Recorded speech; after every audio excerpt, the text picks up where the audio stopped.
ज्योतिष दीप चैनल में आप सभी का बहुत बहुत स्वागत है। जैसा कि ज्योतिष दीप चैनल के माध्यम से वास्तु के 32 देवता जो प्रत्येक भूखंड के बाहरी भागों पर स्थित होते हैं और उन्हीं देवताओं में से ग्रह स्वामी किसी न किसी देवता को चयन करता है और यह चयन उसके पूर्व जन्म के संचित पुण्य और पाप कर्मों के द्वारा चयनित हो जाते हैं। जिस जातक का अर्थात जिस भूखंड स्वामी का पूर्व जन्म का पुण्य कर्म है और इस समय वह अच्छे ग्रहों की दशा भोग रहा है, तो ऐसे ग्रह स्वामी को बहुत ही अच्छा निर्दोष पूर्ण भूखंड प्राप्त होता है, जिसमें विशेष रूप से अनेक प्रकार के लाभ प्राप्त होते हैं और उस शुभ ग्रहों की दशा काल में वह ऐसे देवताओं का चयन करता है जो अपार धन देते हैं, जो बहुत ही शुभ लाभदायक होते हैं। जैसा कि मैंने पूर्व एपिसोड में मुख्य और भल्लाट के ऊपर विशेष प्रकाश डाला था और ये मुख्य भल्लाट उत्तर दिशा में दो देवता होते हैं। यदि इनके ऊपर इनके स्थान पर यदि ग्रह स्वामी अपना मुख्य द्वार बनवाता है तो निश्चित रूप से उसके पूर्व जन्म के पुण्य कर्मों का फल होगा और इस समय शुभ ग्रहों की दशा का परिणाम होगा, जो अपार धन देंगे और अनेक प्रकार की सुख संपत्ति प्रदान करते हैं। इस भाव के साथ में आप ज्योतिष दीप चैनल को सब्सक्राइब करें और इस वीडियो को ध्यान से सुनते हुए शेयर करें। आइए आज मैं आपको मुख्य और भल्लाट के बाद में सोम देवता के विषय में बतलाता हूं। सोम देवता भल्लाट के बाद होते हैं, जो बहुत ही महत्वपूर्ण होते हैं, बहुत ही प्रभावशाली होते हैं। यदि कोई ग्रह स्वामी इस स्थान पर अपना आवास का मुख्य द्वार बनवाता है तो सभी प्रकार के गुणों से संयुक्त सुख संपदा प्राप्त होती है। ग्रह स्वामी बहुत ही अपने जीवन में प्रसन्नचित्त रहता है, आनंद लेता है। इस प्रकार के जो सभी प्रकार के सुख संपदा है, सभी प्रकार के गुण युक्त जीवन प्राप्त होता है, वह बड़े भाग्य से प्राप्त होता है। ग्रह स्वामी अपने जीवन काल में अनेक प्रकार के सुखों को भोगता है और सुखमय जीवन व्यतीत करके अपने परिवार के साथ में जीवन का निर्वाह करता है। ये देवता सोम इतने प्रभावशाली होते हैं कि जैसे ही इनके इस स्थान पर किसी भी भूखंड आवास में मुख्य द्वार का संचालन होता है, श्री गणेश होता है, शुभारंभ होता है, ये बहुत ही द्रुत गति से, बहुत तीव्र गति से ग्रह स्वामी को फल देना, शुभ फल देना प्रारंभ कर देते हैं, जिनसे ग्रह स्वामी और ग्रह स्वामी के परिवारजन प्रभावित होने लगते हैं, सुखमय जीवन और आनंद लेने लगते हैं, जो उनकी बहुत बड़ी एक उपलब्धि होती है। इस सोम देवता के बाद में हमारे सर्प देवता आते हैं। जैसा कि आप जानते हैं, सर्प यथा नाम तथा गुण। सर्प देवता की आयु 100 वर्ष 1000 वर्ष की होती है। सर्प की आयु 1000 वर्ष की होती है और ये जब तक अपने स्थान पर शांत स्वभाव से बैठे रहते हैं तब तक किसी से कुछ नहीं कहते। यदि इनको कोई छेड़ता है तो ये प्रतिशोध पैदा करते हैं, प्रतिशोध की भावना पैदा हो जाती है। अब यदि कोई गृह स्वामी सर्प के स्थान पर अपना मुख्य द्वार बनाएगा तो निश्चित रूप से सर्प देवता को छेड़ेगा, पीड़ित करेगा, और जब पीड़ित करेगा तो सर्प देवता विशेष रूप से प्रतिशोध लेंगे और उस प्रतिशोध के रूप में सर्प देवता गृह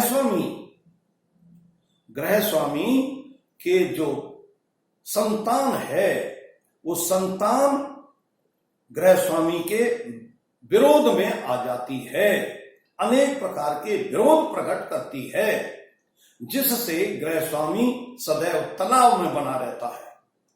जब संतान से विरोध होता है तो घर में कभी भी शांति रह ही नहीं सकती, अशांति का वातावरण बन जाता है। अशांति के वातावरण में किसी भी विकास का कोई भी डेवलपमेंट नहीं हो पाता है और जब डेवलपमेंट नहीं होता है तो घर का विकास रुक जाता है और घर के विकास रुकने के कारण से आर्थिक स्थिति कमजोर हो जाती है और आर्थिक स्थिति कमजोर हो जाती है तो अनेक प्रकार की कष्ट पीड़ाओं का सामना करना पड़ता है और वह व्यक्ति, उस परिवार के परिजनगण अपने काम धंधों के, अपने व्यवसाय को पर ध्यान नहीं देते हैं, आपसी कलेश में, कलह में ही उलझे रहते हैं, जो बहुत ही अशुभकारी होता है। इसलिए सर्प स्थान पर किसी भी समझदार व्यक्ति को, समझदार गृह स्वामी को अपना मुख्य द्वार नहीं बनाना चाहिए। यदि ऐसी कोई आवश्यक परिस्थिति या मजबूरी हो और इस स्थान पर, सर्प के स्थान पर यदि मुख्य द्वार बनाना पड़े तो सबसे पहले सर्प देवताओं की षोडशोपचार प्रकार से विधि पूर्वक पूजा करनी चाहिए। अपने पितरों को पूर्ण रूप से तृप्त करके, पितरों की शांति करा करके उनको लिए एक स्थान देना चाहिए। स्थान दे करके उनकी नित्य प्रति पूजा करनी चाहिए, क्योंकि पितृगण, ये सर्प जो है पितरों का रूप है। पितरों की आयु 1000 वर्ष होती है, सर्प की आयु हुई 1000 वर्ष होती है। यदि पितृगण आपकी पूजा से प्रसन्नचित हो जाएंगे तो पितरों के बराबर देने वाला कोई नहीं, और पितरों के द्वारा जो अशांति मिलती है इससे कोई बड़ी अशांति देने वाला नहीं होता है।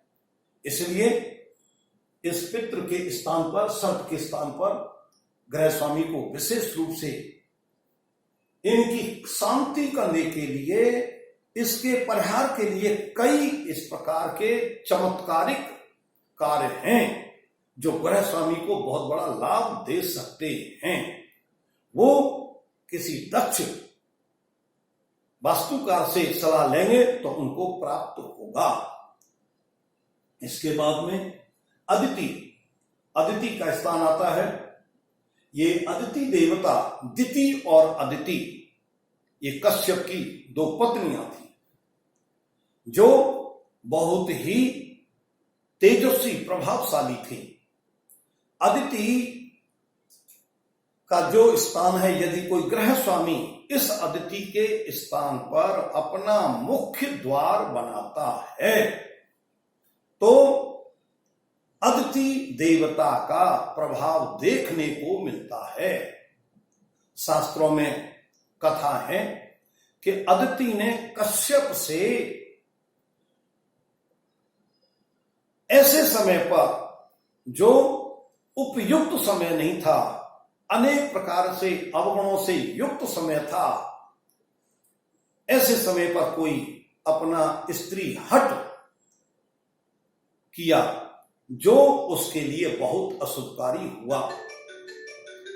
यदि कोई गृह स्वामी इस स्थान पर अपना मुख्य द्वार बनाएगा तो उस आवास में रहने वाली स्त्रियों का आचरण खराब होगा।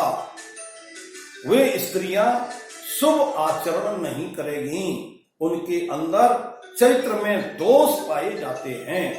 और यदि किसी घर में रहने वाली महिलाओं के चरित्र में कोई दोष कमी आती है तो उससे बड़ा पतन का कोई कारण नहीं हो सकता, अशांति का कोई कारण नहीं हो सकता। इसलिए इस स्थान अदिति के स्थान को सुयोग देवज्ञ गण कभी भी मुख्य द्वार नहीं बनाने देते हैं।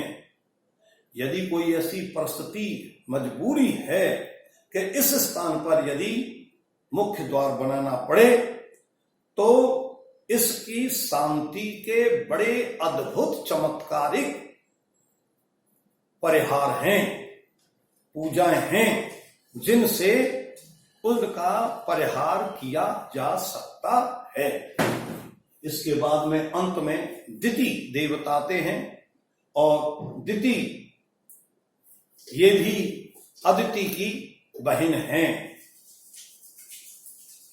आपने सुना होगा कि जब विष्णु भगवान की पत्नी लक्ष्मी और अलक्ष्मी थी और दोनों ने जब ये जिद किया कि हम में से दोनों में से कौन अच्छी लगती है, तो विष्णु भगवान ने दरिद्रता और लक्ष्मी को अपने तरफ मुख करके खड़ा किया और दरिद्रता को दूसरी तरफ मुख करके किया और कहा दोनों 4-4 पग आगे चलें। जब दोनों आगे 4-4 पग चली तो विष्णु भगवान ने कहा कि हे लक्ष्मी तुम आती हुई बहुत अच्छी लगती हो और हे अलक्ष्मी तुम जाती हुई बहुत अच्छी लगती हो। तो दिति दरिद्रता है, निर्धनता है। निर्धनता यदि जाती हुई होती है तो बहुत अच्छी होती है और यदि दरिद्रता आती हुई होती है तो बहुत ही अशुभकारी होती है। इसलिए यदि दिति के स्थान पर मुख्य द्वार होगा तो निर्धनता आएगी, निश्चित आएगी। और जब निर्धनता आती है,